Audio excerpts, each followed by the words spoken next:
Baik, Assalamualaikum warahmatullahi wabarakatuh. Anak-anak sekalian, kita berjumpa lagi di pelajaran PKN, Pendidikan Pancasila dan Kewarganegaraan. Kita masuk pada bab 1 ya di kelas 9 semester 1 ini. Bab 1 tentang dinamika Pancasila ya, dinamika perwujudan Pancasila dalam sebagai dasar negara kita dan pandangan hidup bangsa. Ya. Ini materi pelajaran di kelas 9.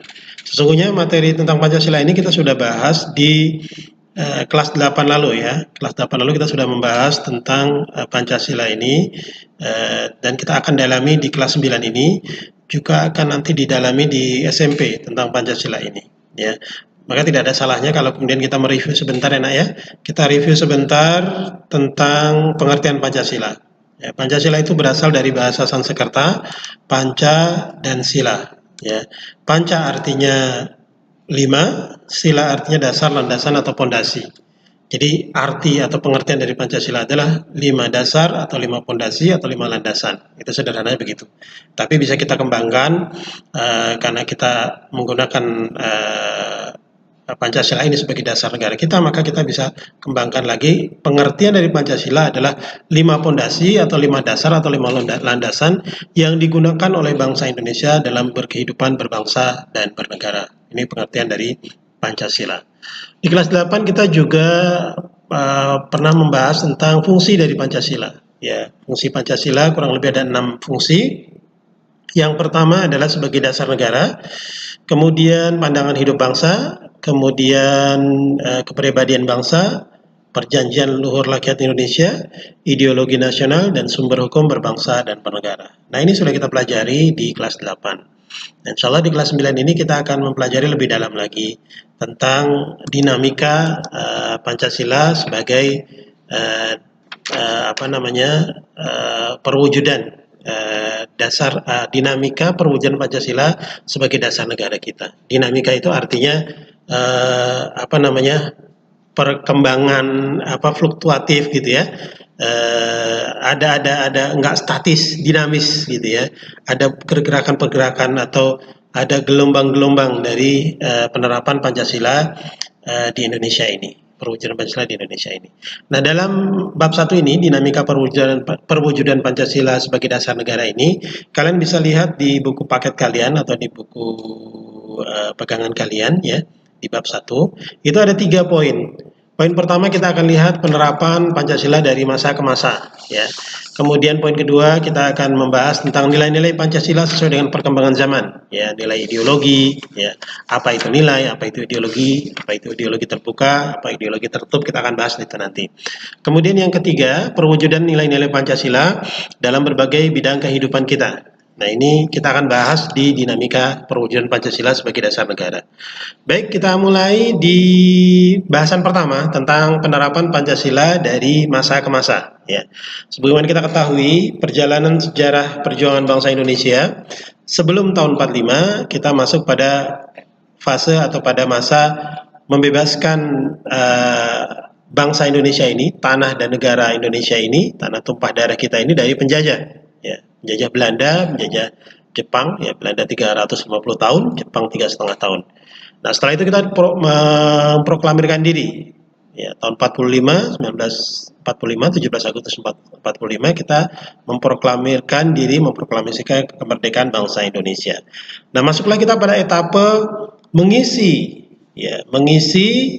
dan mempertahankan kemerdekaan ini. Ya. Nah, dalam etapa ini kita bagi menjadi 3 ya. Etapa perjuangan bangsa Indonesia ini, sejarah perjuangan bangsa Indonesia ini kita bagi menjadi 3. Yang pertama adalah Orde Lama, ya, Orde Lama. Kemudian Orde Baru, kemudian ada Orde Reformasi sampai sekarang, ya, sampai saat ini. Jadi ini pembagian sejarah perjuangan bangsa setelah pasca kemerdekaan. Baik, kita masuk pada etapa yang pertama, masa Orde Lama. Ya, masa Orde Lama itu kurang lebih setelah tahun 45 ya, berarti 1945 sampai 1965. Ya. Ada 3 periode, ya, periode-periode di masa Orde Lama ini. Tapi nanti pembahasannya kita akan jadikan satu ya. Jadi satu paket Orde Lama tahun 1945, 46 lah, 45 atau 46. sampai 1965. Kemudian fase yang kedua, masa Orde Baru periode tahun 1965 sampai 97 atau 98 ya. Kemudian masa reformasi tahun 98 ya, periode 97 atau 98 sampai saat ini. Ini kita masuk pada masa atau orde reformasi ya. Apakah nanti ada lagi? Allahu alam ya. Kalau memang nanti kita lihat ada penyimpangan-penyimpangan dalam perjalanan kehidupan berbangsa dan bernegara, bisa jadi akan muncul lagi orde atau masa reformasi yang direformasi ya, seperti itu. Mudah-mudahan kita berharap pada Allah Subhanahu wa taala tidak muncul kerusuhan-kerusuhan atau tidak muncul permasalahan-permasalahan besar dalam pergantian orde. Karena kalau kita pelajari, kita lihat sejarah pergantian dari masa orde lama ke orde baru itu ada percikan-percikan kerusuhan, ada percikan-percikan darah yang tertumpah dari anak bangsa ini. Pun dari masa orde baru ke reformasi itu ada.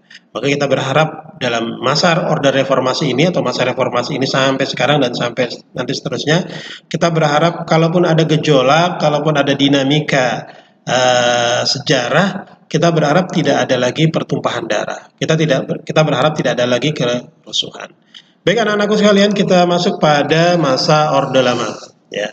Setelah kemerdekaan Indonesia tahun 45, bangsa Indonesia memasuki pada fase-fase yang dikatakan bahagia karena kita sudah terbebas dari penjajahan. Tidak ada orang yang merasa senang dijajah, sehingga ketika terbebas dari penjajahan maka ada rasa kebahagiaan. Tapi kondisi saat itu kondisi yang memang belum nyaman. Kenapa? Karena kondisi masih dalam masa penataan, ya, penataan di semua sektor, politik, pertahanan, keamanan, ekonomi, ya, dan lain sebagainya. Sehingga ini juga menjadi satu celah, satu peluang bagi Belanda, bagi para penjajah untuk mencoba masuk kembali. Ya, nanti kita akan lihat. Jadi kondisi masa orde lama tahun 45 sampai 65 ini kondisi saat itu inflasi sangat tinggi. Inflasi itu harga barang terus naik, bukan satu atau dua.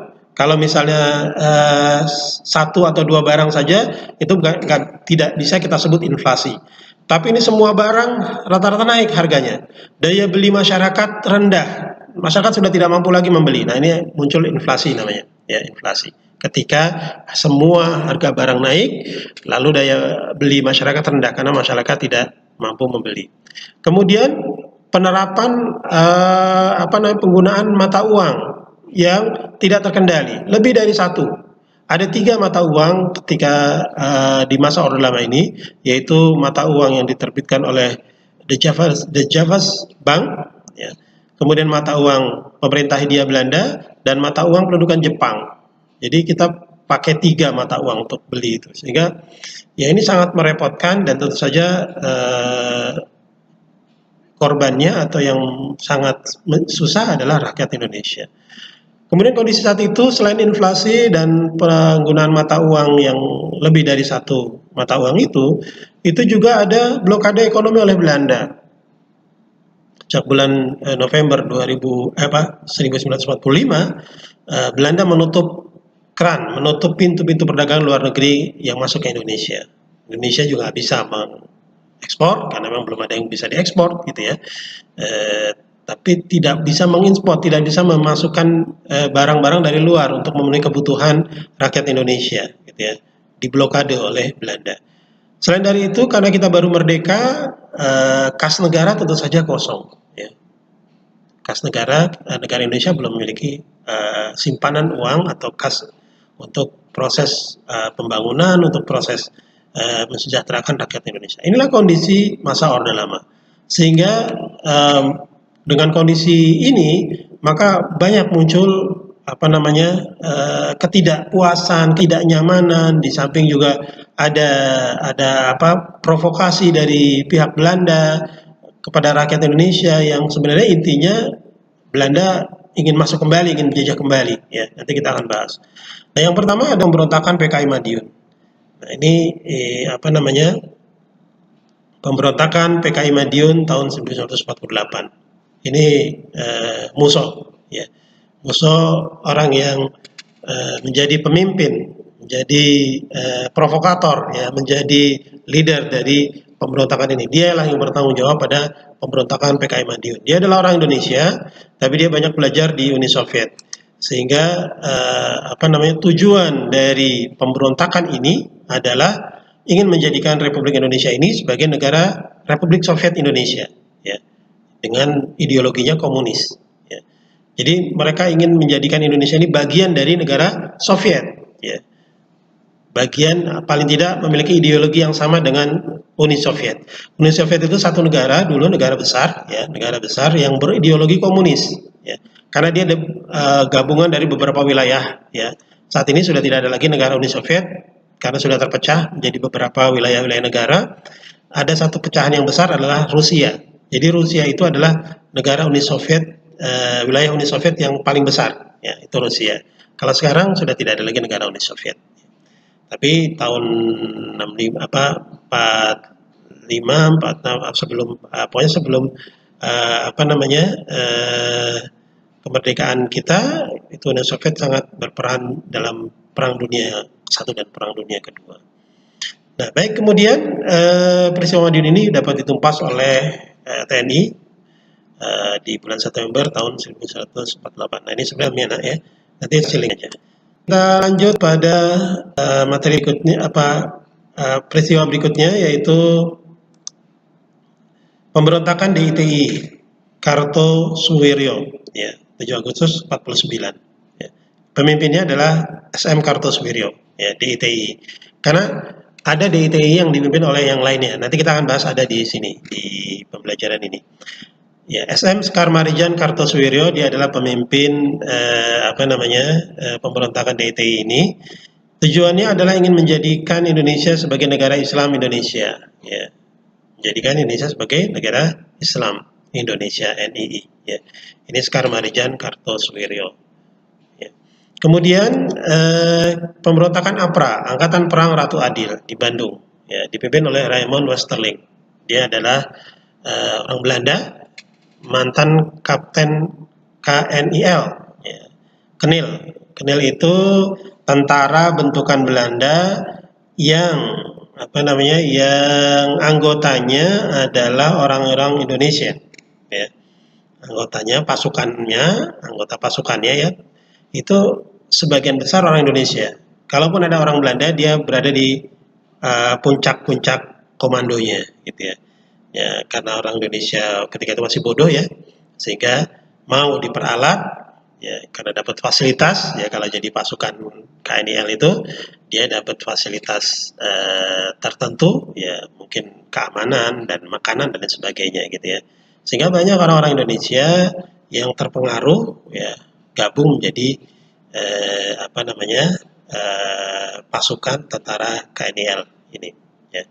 Nah, kemudian tujuannya adalah ingin menggulingkan atau melakukan kudeta terhadap Presiden Soekarno, ya. Ini ya, Januari 1950, gitu ya. Berikutnya adalah pemberontakan Andi Aziz di Ujung Pandang pada tanggal 5 April 1950, ya.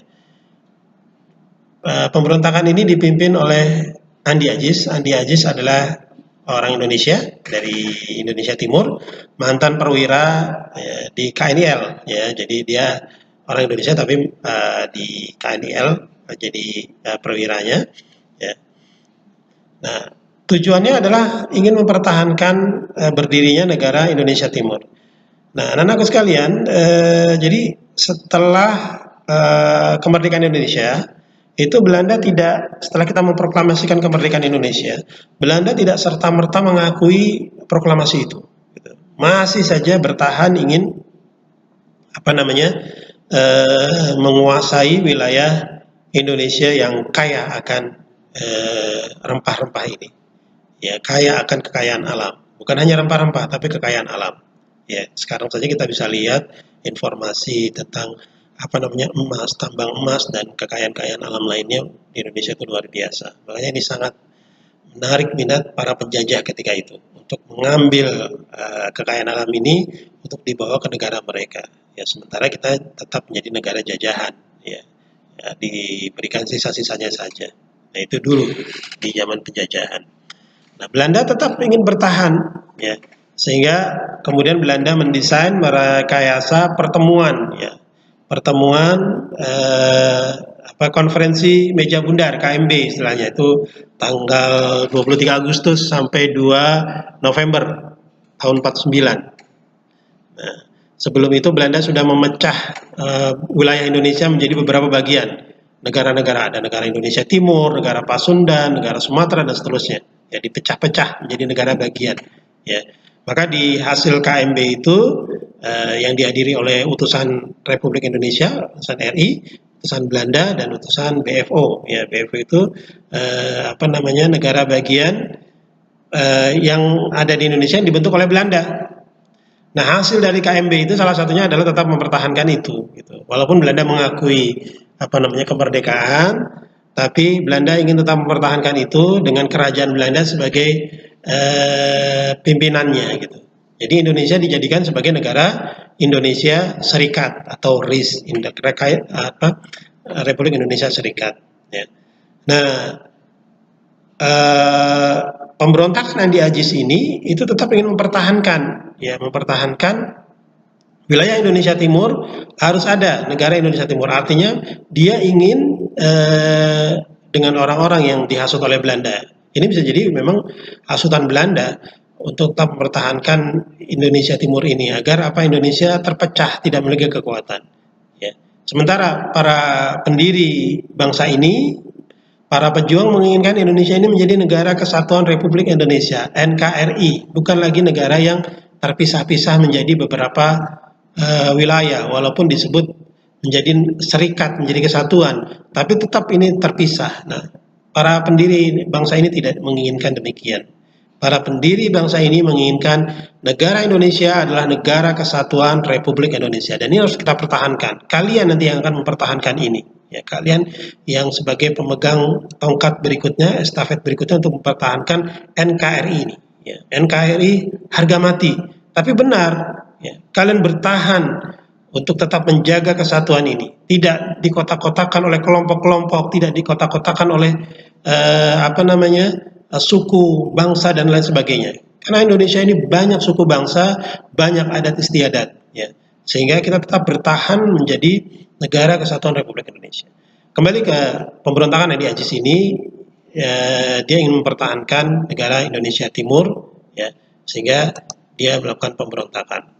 Kemudian ada RMS, Republik Maluku Selatan, ya, di Maluku. Ini juga dipimpin oleh Saumakil, ya, tujuannya mendirikan negara Maluku, ya, Maluku Selatan, ya, seperti itu. Kemudian ada lagi pemberontakan, ya, ini videonya, nanti insya Allah bisa saya kasih linknya aja, ya, saya kasih linknya saja untuk bisa melihat video tersebut. Pemberontakan DITI di Sulawesi Selatan. Nah, tadi itu. Yang pertama adalah pemberontakan Kartosuwiryo. Kemudian yang kedua adalah DITI, tapi di Sulawesi Selatan dipimpin oleh Abdul Qahar Muzakkar. Ya. Sama, tujuannya sama dengan Kartosuwiryo. Karena kenapa? Abdul Qahar Muzakkar ini menyatakan DITI Sulawesi Selatan bergabung dengan negara Islam Indonesia yang dipimpin oleh Kartosuwiryo, Sekar Marjan Kartosuwiryo. Kemudian pemberontakan DITI di Kalimantan Selatan dipimpin oleh Ibnu Hajar. Ya. Mereka menyatakan bergabung dengan negara Islam Indonesia, pimpinan Kartosuwiryo dan Daud Bereh. Ya.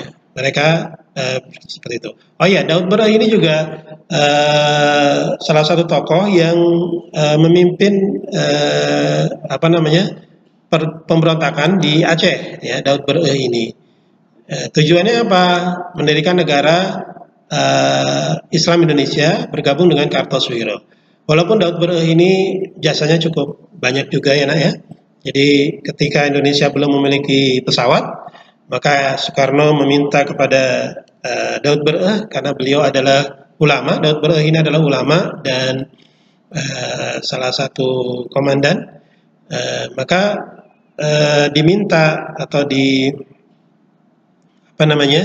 oleh Soekarno diminta bantuan untuk membantu, ya. Maka Daud Berdah menggerakkan orang-orang Aceh untuk mengumpulkan dan terkumpullah dana untuk membeli pesawat pertama yang dimiliki oleh Indonesia, yaitu pesawat Selawah. Ya. Baik, berikutnya adalah pemberontakan PRRI, Pemerintahan Revolusioner Republik Indonesia, ya, di Sumatera, ya, tahun 1957. Diawali dengan pertemuan di Universitas Permesta, maka ada buku sejarah yang menyebutkan pemberontakan PRRI Permesta, ya, itu digabungkan. Kenapa? Karena memang ide awalnya itu adalah ketika terjadi pertemuan di Universitas Permesta, kemudian muncullah pemimpinnya Mayor D. Josumba menyatakan bahwa kondisi seperti ini, kondisi Indonesia yang tidak berkembang, banyak permasalahan-permasalahan itu, akhirnya mereka merasa tidak puas, ya. Mereka merasa tidak puas dan akhirnya mereka meminta untuk memiliki hak untuk menentukan dirinya sendiri, ya, menentukan nasibnya sendiri. Ini PRRI Permesta. Berikutnya adalah pemberontakan, ya, Permesta, Perjuangan Rakyat Semesta di Sulawesi tahun 57. Ini lanjutan dari ini tadi, ya, sama. Kita lanjut masuk ke G30S tahun 65. Ini akhir dari masa Orde Lama, ya. Gerakan 30 September atau biasa kita singkat dengan G30S PKI, atau Gestapo, Gerakan September 30, atau Gestop, Gerakan 1 Oktober. Ya. Ini pemimpinnya kenapa disebut PKI? Karena memang gerakan ini, pemberontakan ini adalah dalang utamanya adalah PKI. Tokoh utama dari PKI ini adalah D.N. Aidit. Ya. Kalau Musso dididik oleh Uni Soviet, ya, komunisnya. Kalau D.N. Aidit ini Cina, ya. Cina yang berideologi komunis, ya, seperti itu. Tujuan dari pemberontakan ini adalah ingin mengganti Pancasila dengan ideologi komunis, menjadikan Republik Indonesia sebagai negara komunis, sama dengan Musso yang lalu. Karena memang ini bicara tentang ideologi, dia akan terus ada, terus berkembang. Nah, maka tugas kalian untuk menjaga bangsa dan negara ini dari ideologi-ideologi yang akhirnya akan menghancurkan bangsa ini, ya, terutama komunis. Ya. Dia akan terus tumbuh sampai kapanpun selama masih ada negara besar komunis yang mensupport, yang ingin menguasai kita, ya, walaupun tidak secara fisik, tidak menjajah fisik wilayah Indonesia, tapi menjajah dari sisi yang lain, ya, dari ekonomi dan ideologinya. Ya. Nah, ini G30 SPK ini menjadi akhir dari Orde Lama, ya. Ketika kondisi semakin memprihatinkan, karena ketika itu tahun 65 itu PKI sudah agak besar, ya, sudah kuat, ya. Baik, kita masuk pada periode kedua dari materi ini, yaitu periode Orde Baru, ya. Orde Baru itu ditandai dengan demonstrasi, ya. Tahun 66 itu jadi awal dari Orde Baru, ya. Yaitu demonstrasi besar-besaran dilakukan oleh mahasiswa dan rakyat, ya, untuk menyampaikan 3 tuntutan atau istilahnya dikenal dengan Tritura, 3 tuntutan rakyat, ya. Bubarkan tuntutan rakyat, Tri itu 3 tuntutan rakyat, Tritura. Yang pertama adalah bubarkan PKI dan ormas-ormasnya. Ini tuntutan. Kita tahu yang menjadi sumber dari permasalahan di Orde Lama itu adalah komunis yang menjadi gembong dari semua permasalahan kehidupan di masyarakat ini, ya. Betapa tidak adilnya mereka, betapa mau menang sendirinya mereka, betapa mudahnya mereka menumpahkan darah, terutama para kiai-kiai, ya, ustadz-ustadz, karena mereka membenci para ulama, ya, para ulama dan tokoh-tokoh agama lainnya, ya. Kemudian yang kedua, Tritura ini mahasiswa dan rakyat menuntut agar kabinet Dwikora yang ketika itu berkuasa, yang ketika itu menjadi pengelola dari negara ini, ya, para menterinya itu harus bersihkan kabinet Dwikora dari unsur-unsur PKI. Ya. Jadi harus dibersihkan. Kemudian yang ketiga adalah turunkan harga. Ya, turunkan harga barang-barang yang tadi ya kita lihat di awal tadi itu kondisi situasi Orde Lama itu inflasi sangat tinggi, ya, daya beli masyarakat rendah, gitu ya. Sehingga mahasiswa dan rakyat menuntut agar pada pemerintah, ya, untuk menurunkan harga-harga bahan pangan. Baik. Kemudian tanggal 11 Maret tahun 66 Presiden Soekarno mengeluarkan surat perintah, ya, maka disebut dengan surat perintah 11 Maret atau Super Semar. Yang isinya diantaranya adalah memberi mandat kepada Letnan Jenderal Soeharto sebagai Pangkop Kamtib saat itu untuk mengambil kendali keamanan dan ketertiban negara. Jadi Soeharto diberikan mandat penuh kepada Soekarno untuk mengambil kendali keamanan dan ketertiban. Karena ketika itu Letjen Soeharto sebagai Pangkop Kamtib, Panglima Komando Operasional Keamanan dan Ketertiban di Indonesia ini, ya.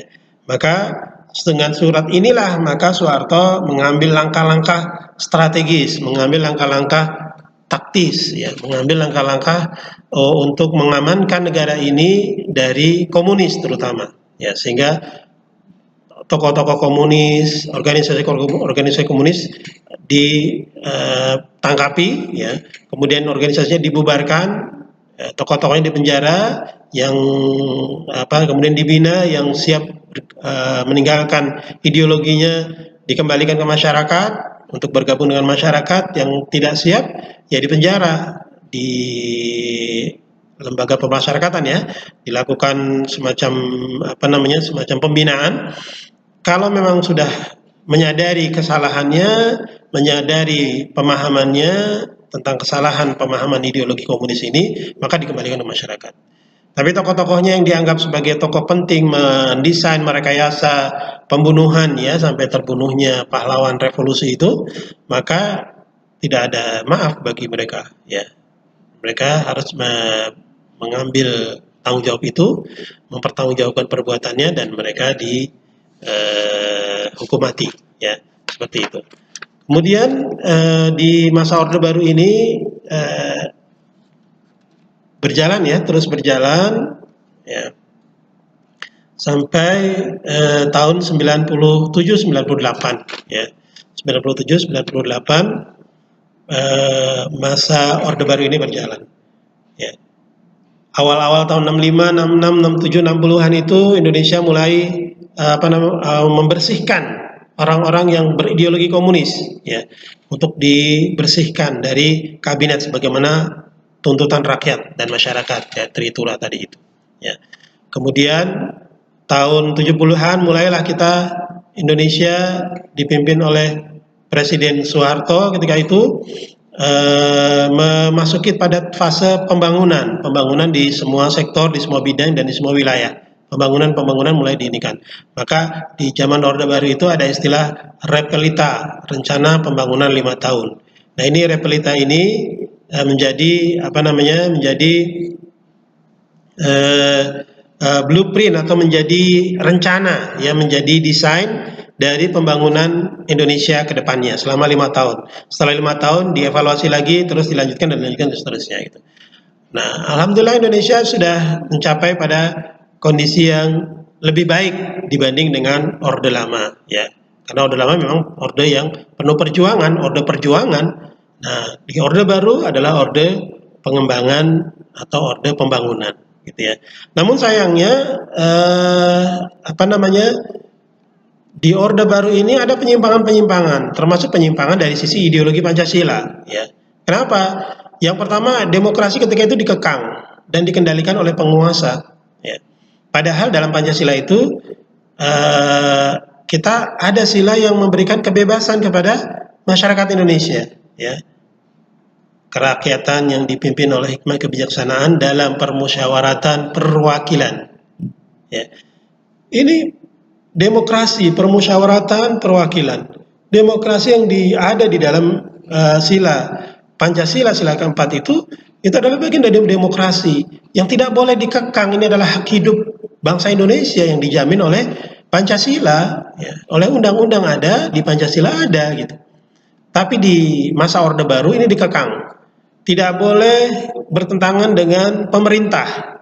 Tidak boleh ada istilah, kalau sekarang disebut istilah oposisi. Tidak boleh. Ya. Semuanya didoktrin oleh pemerintah. Ya.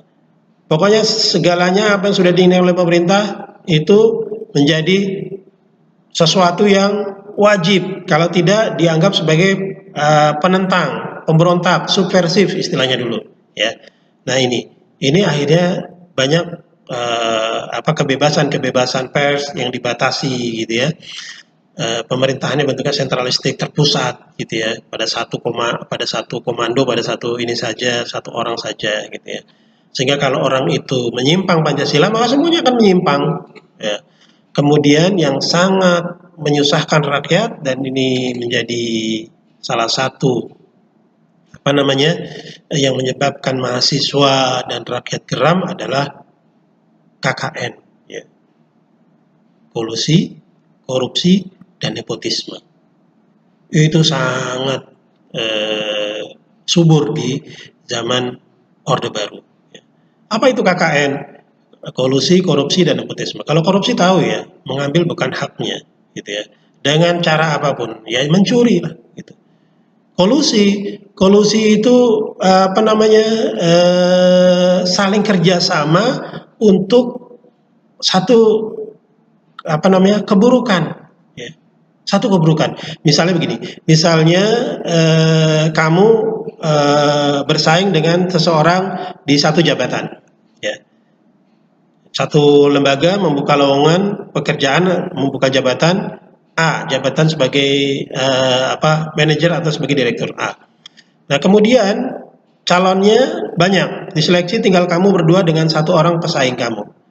Nah, karena pesaing kamu ini orang dekat, ya, orang dekat dari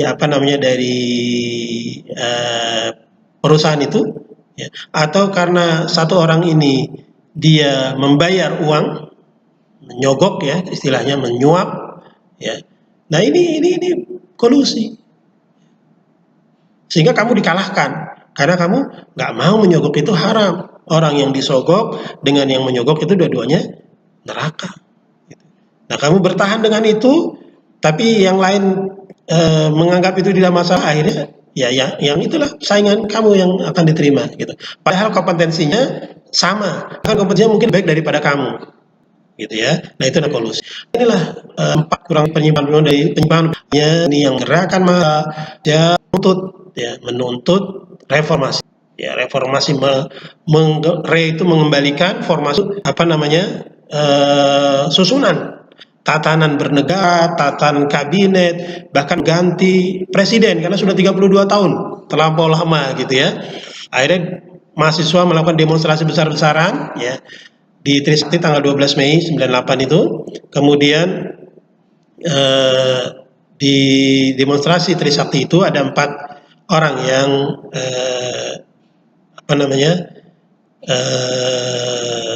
tewas ditembak dengan peluru tajam, tapi penembaknya memang masih belum diketahui sampai saat ini ya, dari kesatuan mana ya yang menembak itu, yaitu Elang Mulia Lesmana, Hafidin Royan, Heri Hartanto, dan Hendriawan C.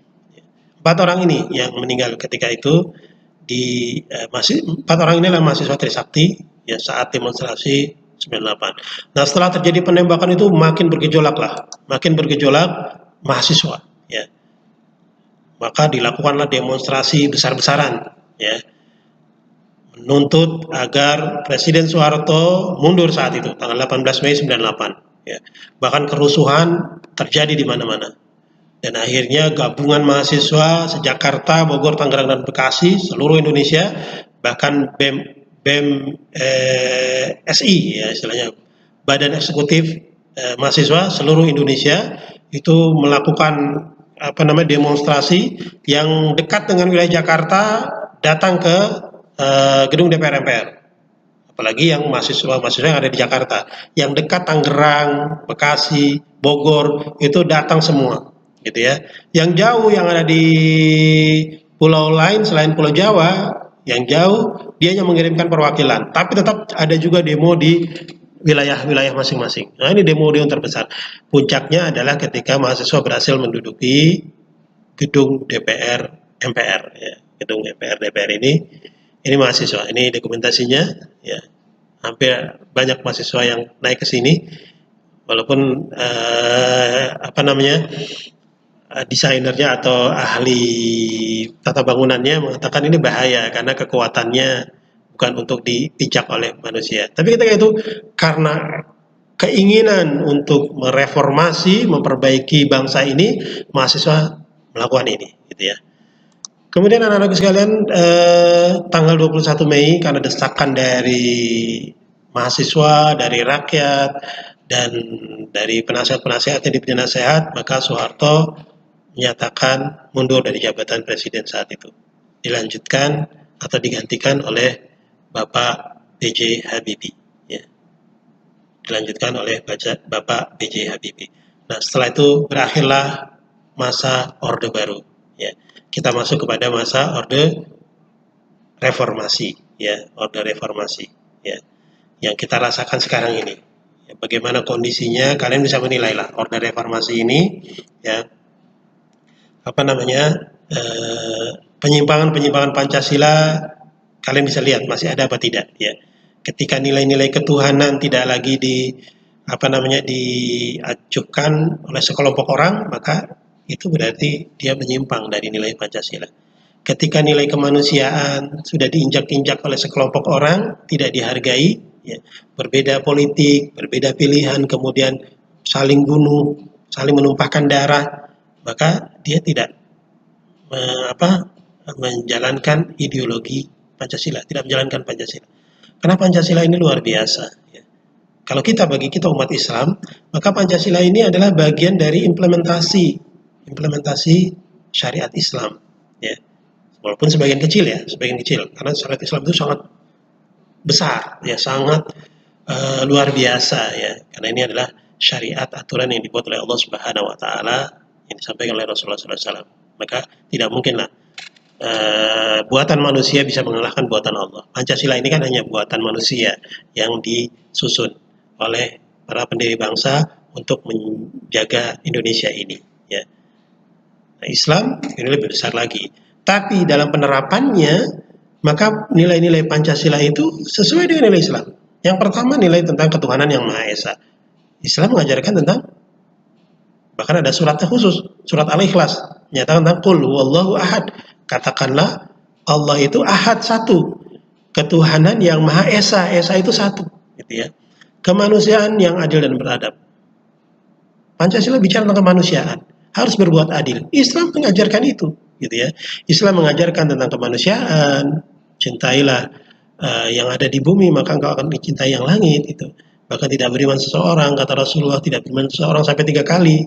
Ditanya oleh sahabat, siapa ya Rasulullah? Kata Rasulullah, alladzi la ya'manu jaruhu, yaitu orang-orang yang tidak aman tetangganya. Bayangkan urusan dengan tetangganya sudah diatur oleh Islam, gitu ya. Nah, ini bagian dari menghargai kemanusiaan. Kemudian harus adil, tidak pilih kasih, ya. Tidak karena satu kelompok kemudian dibela, sementara kelompok yang lain dihinakan. Nah, ini penyimpangan dari Pancasila. Di Islam adil, Islam mengajarkan itu. Maka ketika kita menjalankan Pancasila dengan baik, maka sesungguhnya kita sedang menjalankan syariat Islam. Ya. Adilu, kata Allah di dalam Al-Quran, adilu wa aqrabu littaqwa. Berbuat adillah kalian, maka kalian lebih dekat dengan ketakwaan. Nah, begitulah anak-anakku sekalian di pertemuan ini. Insya Allah kita akan melanjutkan pada nilai-nilai Pancasila sesuai dengan perkembangan zaman di pertemuan berikutnya. Jadi saya terima kasih atas perhatiannya. Assalamualaikum warahmatullahi wabarakatuh.